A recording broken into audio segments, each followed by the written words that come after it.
வணக்கம் பவித்ரா. நாகை நாடாளுமன்ற உறுப்பினராக இருந்து வருபவர் வை சிவராஜ்.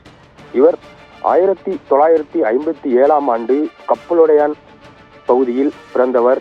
இவர் பள்ளி கல்லூரி படிப்புகளை முடித்துவிட்டு தன்னை சிபிஐயில் இணைத்துக் கொண்டு பல்வேறு முறை பணியாற்றி வருகிறார். அது மட்டுமில்லாமல் மாநில குழு உறுப்பினர், தேசிய குழு உறுப்பினர் உள்ளிட்ட பல்வேறு பொறுப்புகளை வகித்து வந்தார்.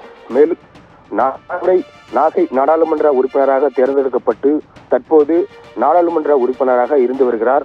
ஏற்கனவே இவர் சிறுநீரக அறுவை சிகிச்சை உள்ளிட்ட பல்வேறு சிகிச்சை பெற்று வந்த நிலையில் கொரோனா பாதிப்பும் ஏற்பட்டும் இவர் அதற்கான சிகிச்சையும் பெற்று வந்தார்.